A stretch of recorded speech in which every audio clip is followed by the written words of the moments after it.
All right, here we go with a bit of background for your HPV epigenetics anti-tumor immune response paper. All right. So you've seen the front page that has lots of information about all the cell lines. I'm not going to go through all of that because you can read it. We didn't cover immunology in our intro to virology part of the class.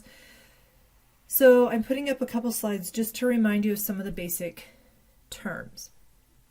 Okay, so you have an innate and an adaptive immune response. So whenever something foreign comes into your body, the innate immune response kicks in.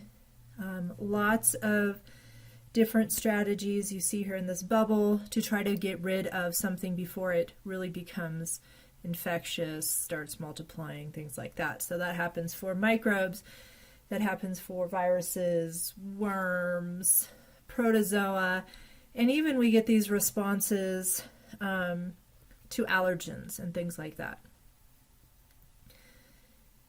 This is very non-specific. So all of these guys in the kind of light blue purple bubble can act on anything foreign.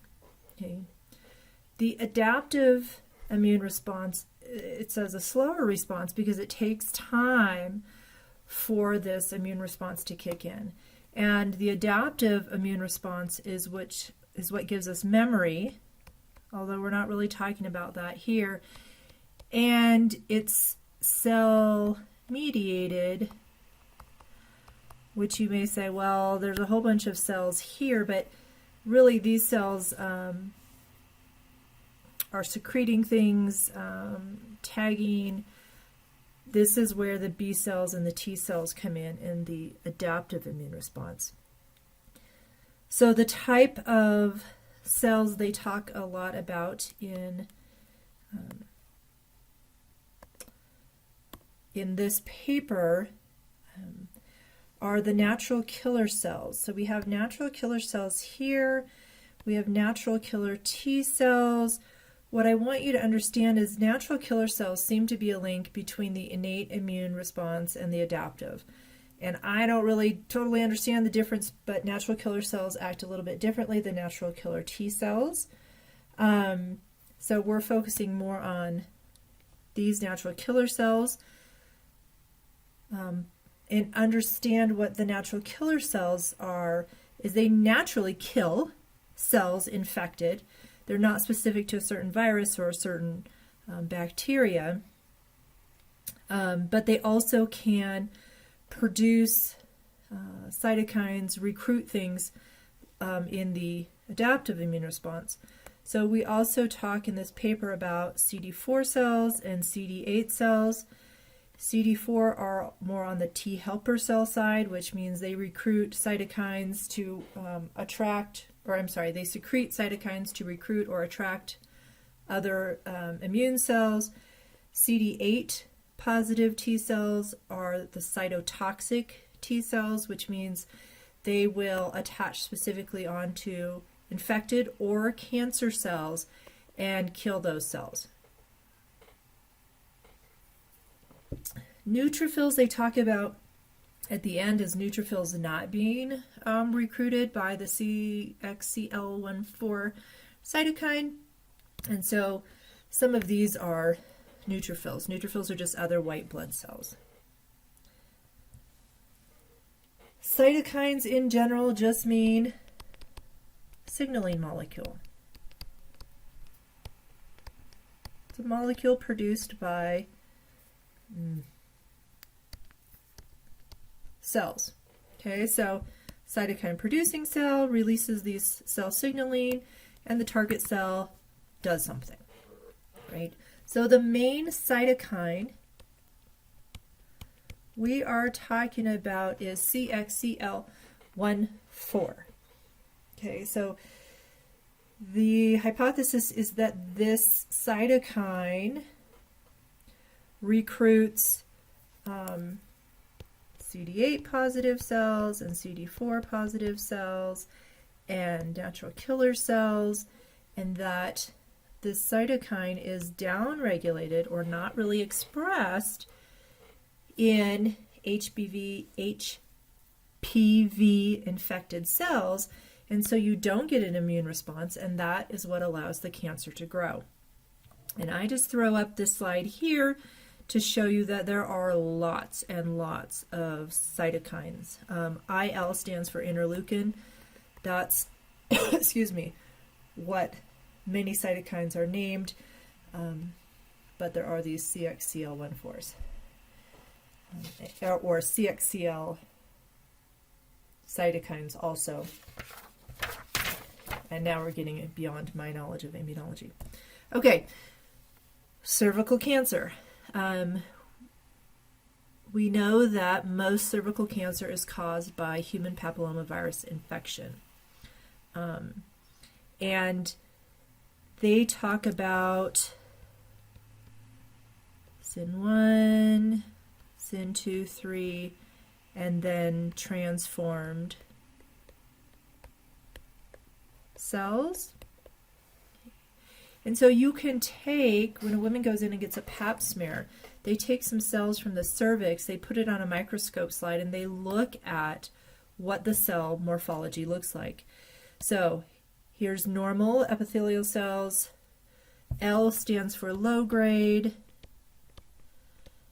to higher grade to finally cervical cancer. So that's what they're looking at and determining if you have a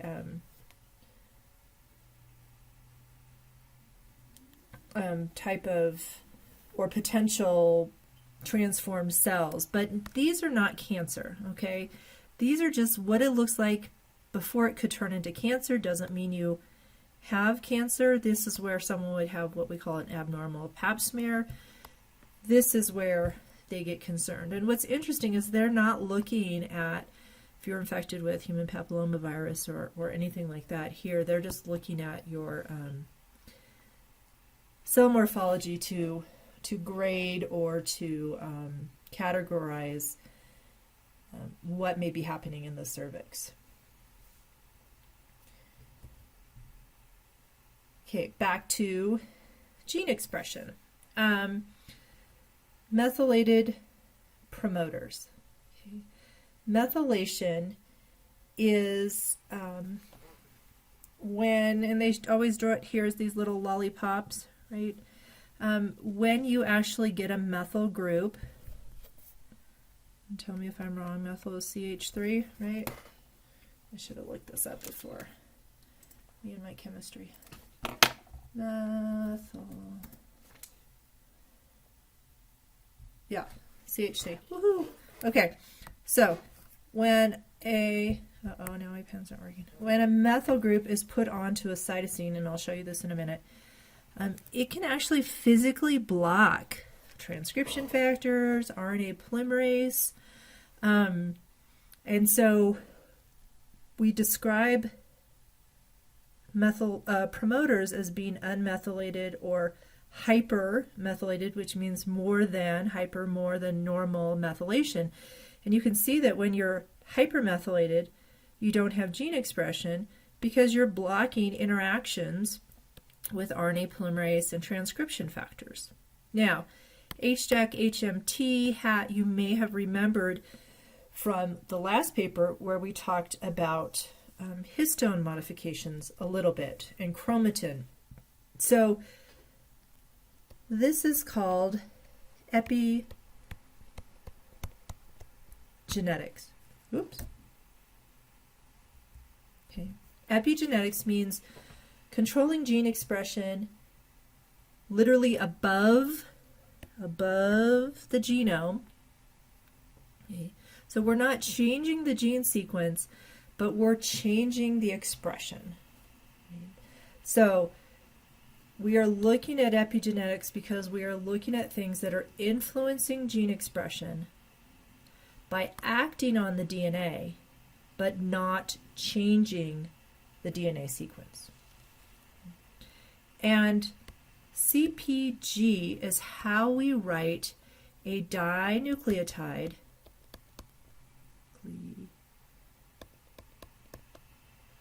that potentially could get methylated. And the reason we write it like that is if you write CG, oops, someone might think you're talking about base pairs. Okay, so we put P because there's a phosphate connecting, right? If you remember your DNA, it's beautiful, right? Phosphate, phosphate, sugar. Okay, so CpG is a C and a G next to each other, 5' to 3' on the DNA strand, and it's the cytosine that can get methylated.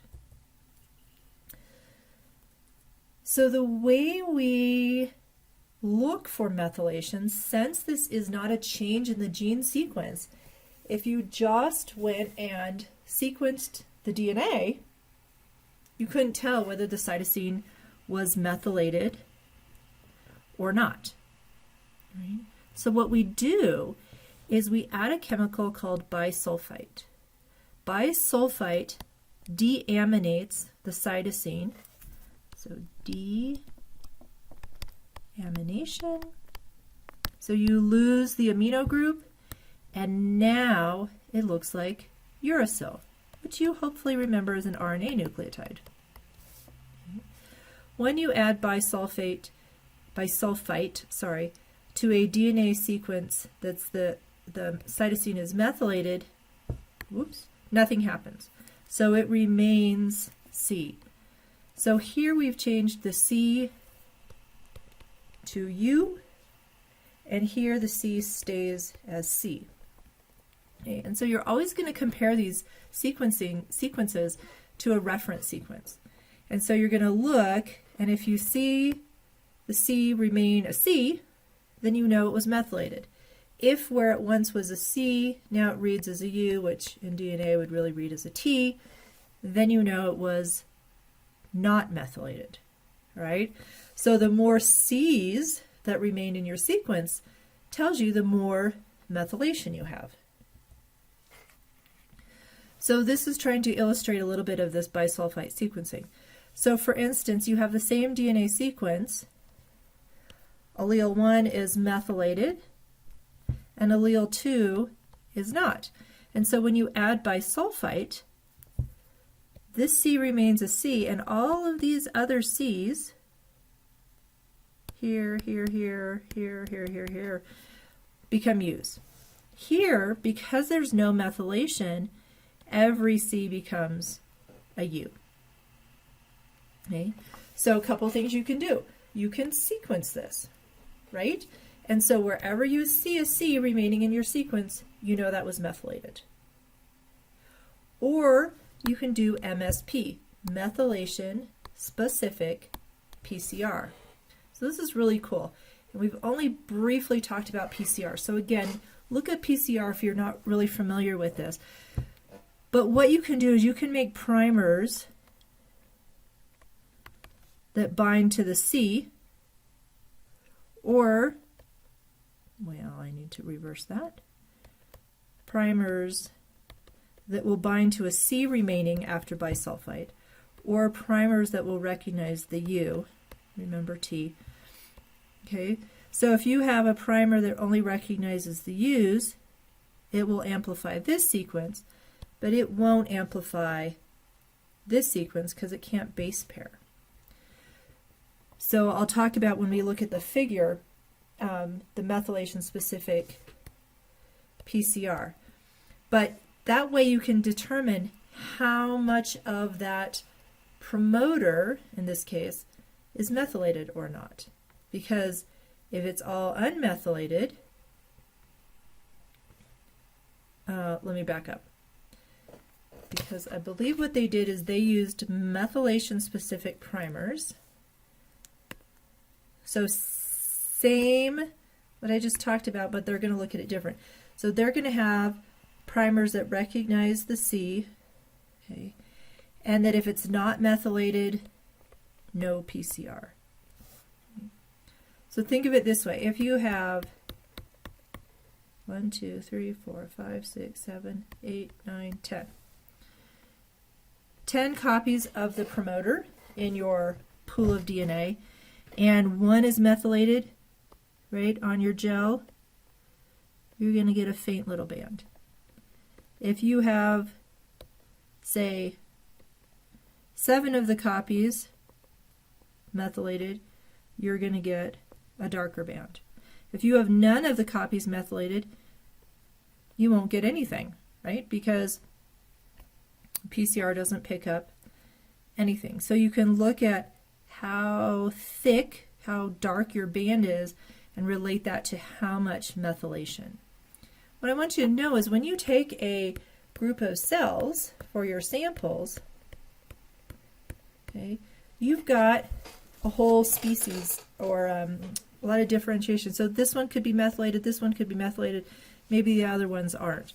So that's why you're going to get ranges, and I'll show you a couple different pieces of data that they look at averages and they look at more individual. Okay, couple more background slides. Cell migration assay. I like this picture because I think it's really easy to understand, and then we'll talk about this picture. So what they're doing is, the idea is that CXCL14, the cytokine, recruits, so you might know the word chemotaxis, which means it sends out this cytokine signal that recruits, says, hey, come here, immune cells, I need you over here. So the way we can measure that is that you put a hole in your cell layer, and then you watch it fill in, right? And so you can analyze how much cell migration or how much cell movement you have. Their assay was that you take a well of cells, okay, and it's confluent, meaning that there are cells everywhere. And if you look on the home page, I show you some pictures of confluent cells. And then what you do, which I'm not going to be able to do nicely here, is you scrape down the middle. So now you only have cells on this side and this side. See? So you made this clearing. And now you watch what happens. And what they're measuring is this gap over time, how it closes up, how the cells move in and migrate. The other thing I want you to understand is that when we're working with cells in a petri dish, you're going to have this nice monolayer of cells along the bottom of the petri dish. And then you also have liquid. Sorry, my daughter is. Hold on just a second.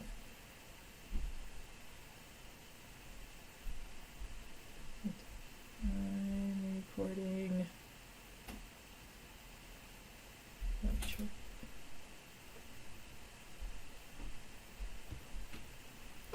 Okay, then you're going to have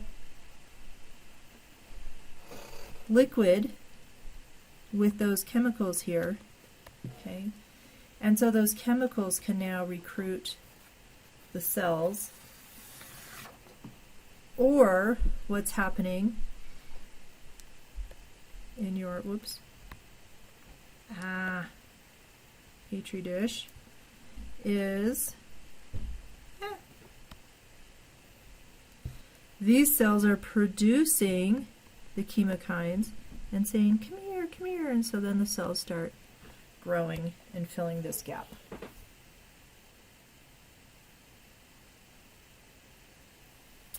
All right. Oh, sorry, dang children. All right. Flow cytometry. We've seen some of this data before. I'm going to ask you to just not get over analytical with this type of data and just take for granted the numbers they come up with.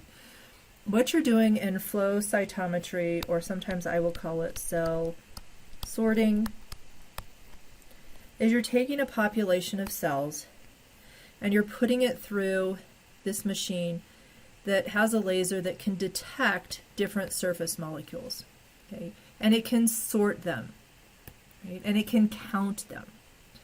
And then the computer changes this into this two-dimensional plot, and the computer, all these dots represent individual cells, and then the computer says, okay, this population means it's CD8 positive, and this population is CD4 positive, and in fact this would be double positive, and this would be negative for both. Okay, so don't get too hung up on all of this. Take for granted that they know what they're doing, and I'll show you the data that you're going to be looking at. But you're trying to sort these out into populations and give a count or a percentage. How much of that population is CD8 positive? How much is CD4 positive?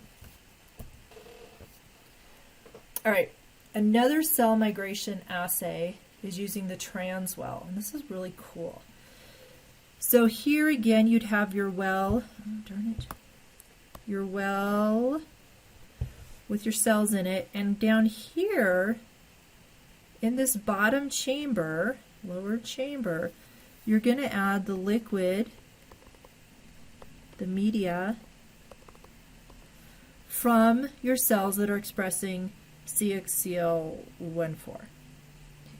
Up here, you put in the different kinds of cells you're looking to see if it recruits. And if they are attracted to the signal, let's see, the chemokine, they're going to force themselves to squeeze through these little holes and move to the lower chamber. Okay, so the cells can't fit through naturally. The cells are going to have to move to that lower chamber on purpose. They're going to have to migrate. Then you can take and you can count the cells in the lower chamber and count the cells left in the upper chamber, and you can get the percent that migrated due to capping material, I don't know what that means, due to whatever you put in here. In this case, we're looking at CXCL14 cell secretions.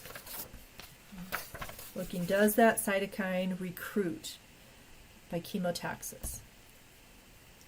All right, so just to remind you about this virus, right? So we're looking at human papillomavirus. This is a DNA virus. It has a circular double-stranded DNA genome, somewhere between 5,000 to 8,000 base pairs, depending on which strain you're looking at. 8 to 10 proteins, again, depending on the strain. And the ones we're most interested in, particularly in this paper, is E7, but E6 and E7 are both considered oncoproteins. So they both have the ability to change a cell from a normal cell to a cancer cell.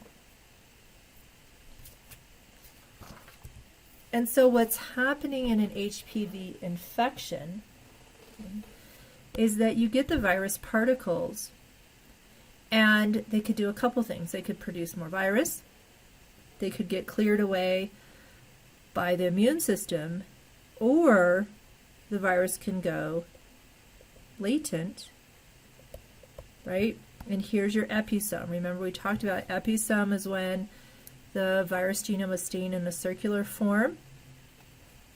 It could be expressing these oncoproteins, and that means the cells are now changing their morphology. So no longer are they staying in this nice layer of cells, but they're changing how they look. In this case, they're producing more virus. And cancer cells, as you saw in that previous slide, look a little different than normal cells. So here's your grade 1, grade 2, grade 3, and then you're into invasive cancer. This also shows you, they talk about in some of their cell lines, HPV genome is an episome, in some it has integrated. my understanding is as the infection persists, integration happens in the cancer cells. Episome, it stays as an episome in these lower grade, not quite kind of pre-cancer cells. And what's happening is the cells are not responding to normal growth factors and cell signals, and so these cells can actually metastasize and move to other locations in the body. Okay, that's my intro. Bear with me. I'm going to just quickly go through the figures to try to, again, help you tackle the data in this paper. One thing I want you to remember, and I think a lot of you are doing this, and this is why I was like, yeah, you guys got it. And then I realized, well, they might just be really super smart and know how to decipher a paper, because you were getting biological questions and conclusions, but you still felt like you weren't understanding it when you came to class.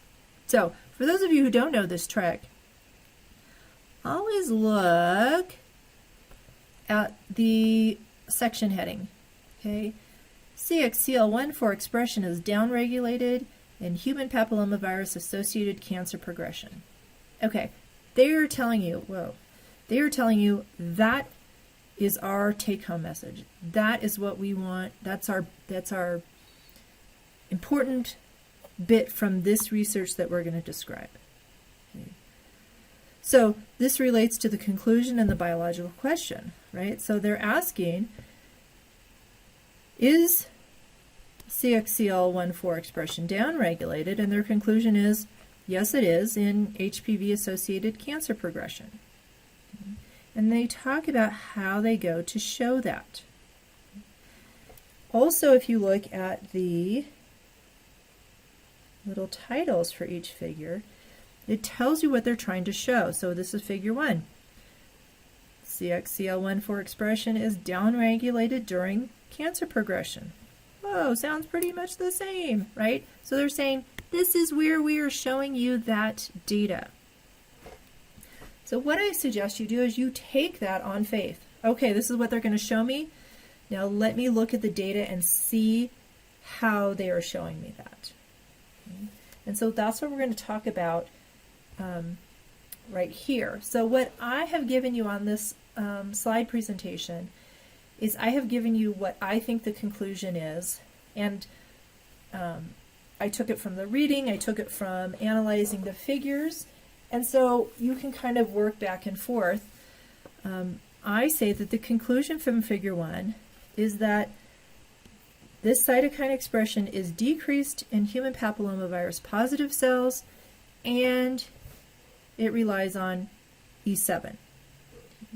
So what you're going to do is you're going to look at this data and you're going to see, how did they show that? Where does the data show this?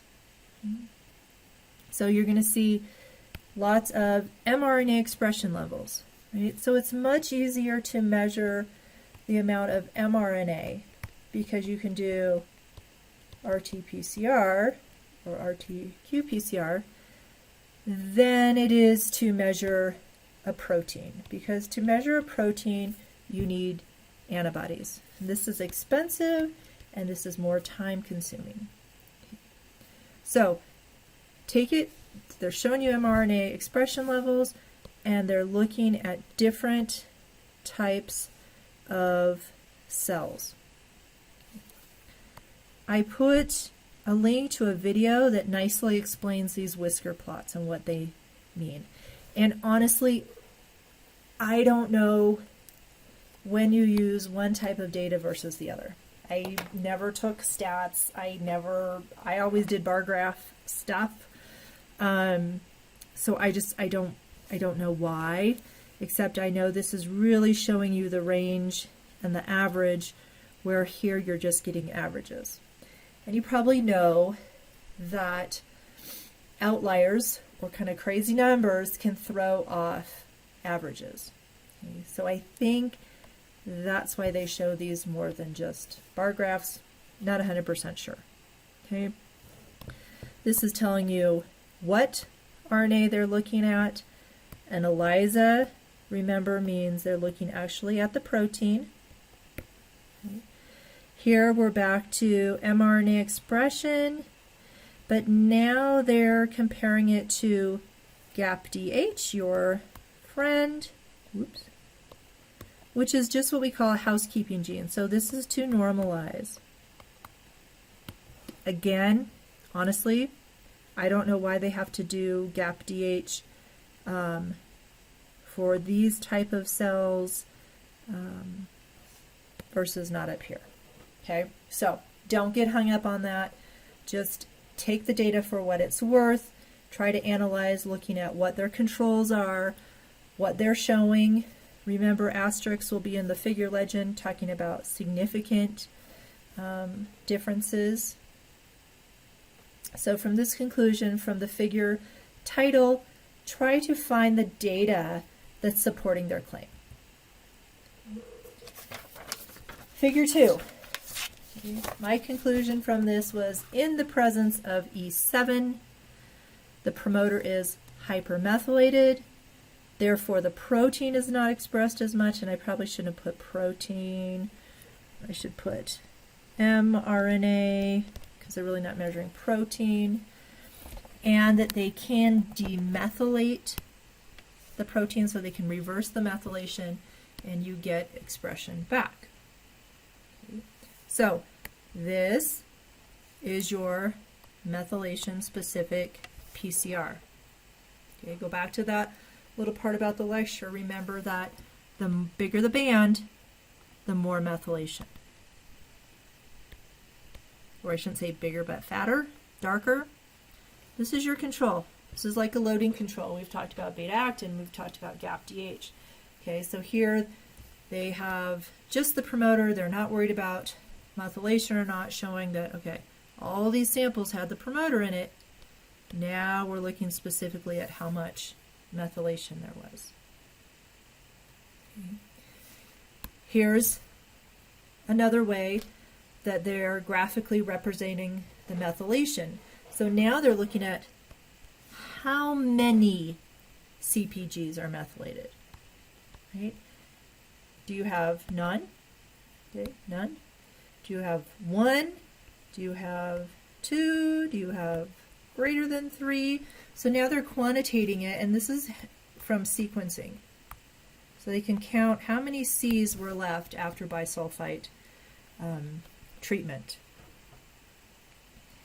And then again, if you keep reading this paper, you're like, they keep switching cell lines, right? So they said, well, this drug, decitabine, I'll pretend that's how you say it, decitabine, reverses. So it can take those methyl groups off. Well, it said that, well, that killed these cells and it didn't work on these cells, so we had to pick a new cell line. Lovely, right? So they show, okay, this new cell line has very little expression, and, well, I shouldn't analyze it for you, but, okay, just know it's a new cell line. Let you analyze it, sorry. Oh, the next slide is just to show you, and it's really hard to see. I should have highlighted them some other way, but I'm not going to circle them all.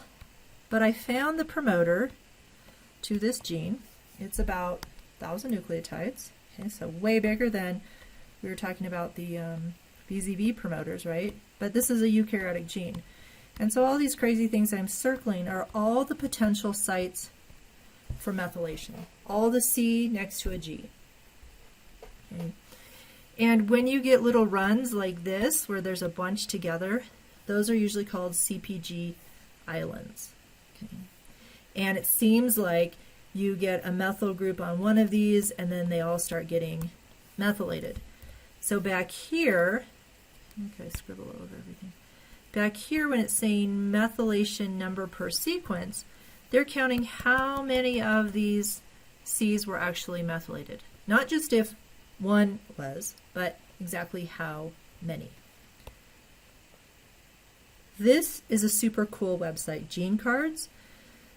This has pages and pages of information on CXCL14. This is where I got the promoter information. Do not get distracted by going here, but if you ever need to do some research about a specific gene, this gene card just links you to all these different types of resources for studying that particular protein, that particular gene. All right. I'm throwing into this presentation one supplemental figure, and we will talk about it also in class, just because as I was reading, I thought it was interesting. So remember that here, we're looking at all these artificial cell lines, right?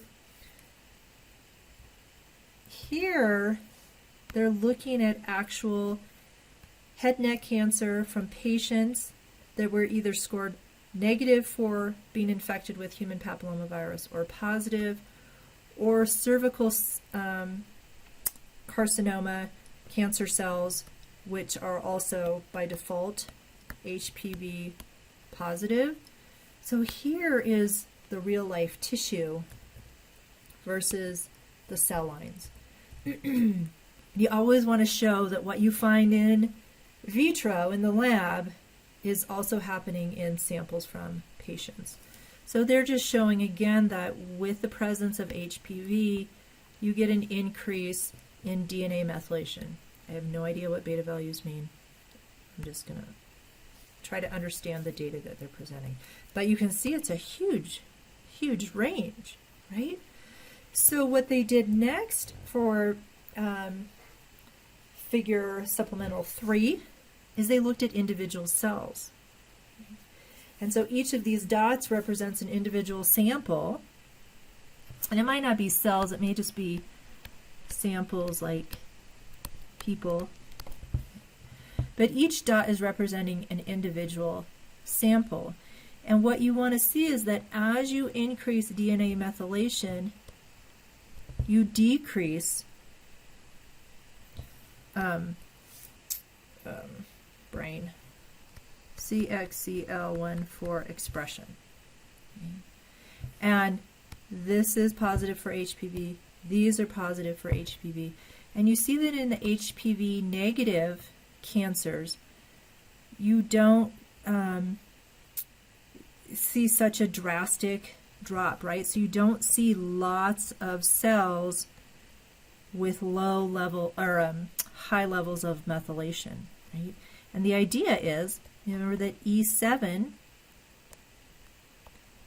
from HPV is promoting methylation. So you would expect to see more methylation in these cancer cell samples than in this one. And we can talk about this more in class.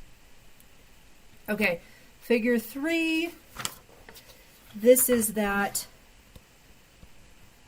cell migration assay where they, and I can't see where it is anymore, oops, where they scrape through the cells and then watch things migrate. I believe the dots are the original scrape and the line is measuring how much gap is left. And I need to be quiet or I start analyzing it for you. Okay, and down here, this is a transwell. All right, so they're seeing how many percent migration of cells from this cell line in the transwell. Okay, so 2 different methods to show migration due to expression of CXCL14. All right, figure 4 I needed to reorganize because I hated trying to figure out how it was shown in the paper, right? So now we're looking at tumor size. And what I want you to know about this figure is that they took these mouse cells that were expressing E6, E7. And then they transfected in, or they kind of made transgenic lines that were now expressing CXCL14, and they just had 2 different clones. So you always make lots of clones. You do this individually to make sure things are happening as predicted. Oops, that's what I meant to do. Okay, so they characterize these new clones, and then they take these different cells and they inject them into the little mouse to see if these cells are going to cause tumors or not. And so what I want you to know is that this is wild type mice, and you can analyze how big the tumors are and how well the mice survived. And D and E show RAG1 deficient mice. And if you look on the front page that I've given you, RAG1 deficiency means the mice cannot make T cells and B cells. Okay, so now we're getting into that immuno part of the hypothesis that CXCL14 recruits immune system cells to normally help stop tumors, and that if you don't have that expressed, you're not going to recruit the T cells. Okay, F is just a summary of all the data. Okay, so this is wild type mice, this is the RAG1 mice. All right, here's your cell sorting or flow cytometry. They're looking at who is in these mice that were infected, or what do I want to say? Injected, I guess, with those different cells and potentially growing tumors. In the tumor draining lymph node, so if this is the tumor and it's draining cells into the lymph node, what kind of cells are going there? So what is associated with this tumor? And they're looking for the natural killer cells, the CD4 positive and the CD8. Like I said, just accept that this box is telling you these are the natural killer cells, these are the CD4, these are the CD8, and then they quantitate those images all together in D, E, and F. Okay. Figure 6 is now they're looking at the same cell types, but they're comparing distal, so away, lymph nodes away from the tumor site, to the lymph nodes that are being drained from the tumor. And they're trying to see what type of cells are in those lymph nodes, so what's being recruited. Finally, figure 7 is another transwell assay. Okay. And they're looking again at natural killer CD4, neutrophil, and CD8 cells and saying in the cells producing CXCL14, what is being recruited in that transwell assay.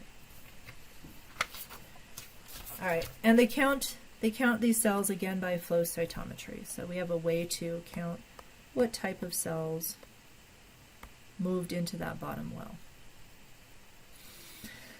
All right, you guys can do this. Just take baby steps and try to figure out how their data supported the conclusions I've given you, if that helps you analyze the paper. All right, we'll see you next week.